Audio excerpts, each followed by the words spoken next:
নমস্কার বন্ধুরা, রাধে রাধে, হরে কৃষ্ণা। এটা হচ্ছে আমাদের বাড়ির পিছনে একটা রাধাকৃষ্ণ মন্দির। তো আজকে আমাদের বাড়িতে আজ 27শে ভাদ্র, 28শে ভাদ্র আর 27শে ভাদ্র আমাদের বাড়িতে গোপাল ঠাকুর এনে একটা উৎসব পালন করা হয়। তো এই যে আমরা গোপাল ঠাকুর যে ঘরটাতে থাকবে সেখানটা একটু সুন্দর করে সাজিয়েছিলাম। আর আমি একটা শাড়ি পরে বসে রয়েছিলাম গোপাল ঠাকুর আনতে যাওয়ার জন্য, কিন্তু প্রচুর বৃষ্টি বাইরে হচ্ছিল।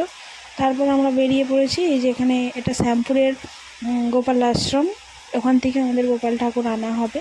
আজকে বিকালে আনা হবে, কাল সারাদিন আমাদের অনুষ্ঠান হবে, আর কাল বিকালে আবার গোপাল ঠাকুরকে তার বাড়িতে ফেরত দেওয়া হবে। আজ আমাদের গোপাল ঠাকুর কুটুম হিসাবে আমাদের বাড়িতে যাবে। তো আমরা এখন সবাই মন্দিরে চলে এসেছি, বাড়ির সবাই মিলে।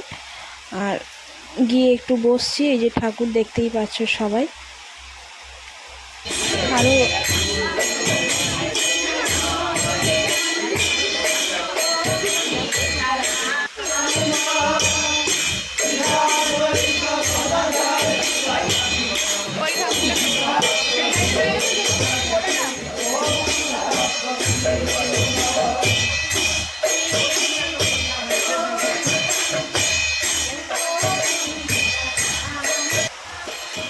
এবার আমরা ঠাকুর নিয়ে সবাই রওনা দেবো।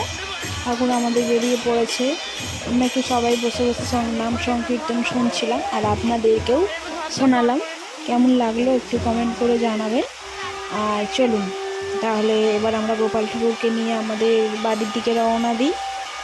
যাওয়ার আগে আর একবার আমরা ভালো করে এই আশ্রমটিকে দেখে যাচ্ছিলাম। যেতে তো মনই চাইছিল না, বারবার যেন মনে হচ্ছে শুধু দেখতেই থাকি। এই যে আমাদের বাড়িতে চলে এসেছি। তো ঠাকুরকে নিয়ে ওপরে নিয়ে যাওয়া হয়েছে, ওইখানেই থাকবে। যে ঘরটা আমরা সাজিয়েছিলাম বিকালবেলা, ওই ঘরটাতেই আমাদের গোপাল আজ থাকবে, আমাদের আরতি থাকবে, আর কাল সকালে আবার অনুষ্ঠান আছে। তো সবাই মিলে এখানেই যাওয়া হচ্ছিল।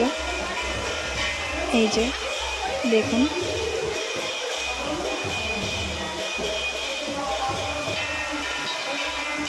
হয়তো খুব সুন্দর করে সাজাতে পারিনি, প্রচণ্ড বৃষ্টি হচ্ছিল, কারেন্ট ছিল না।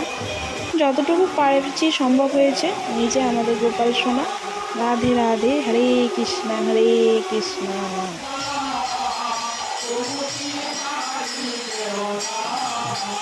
চলুন আজকের মতো টাটা, দেখা হচ্ছে আবার কালকে আমাদের মেন অনুষ্ঠানে। সেটা অবশ্যই আপনাদেরকে দেখাবো, দেখতে হলে আপনারা সঙ্গে থাকুন।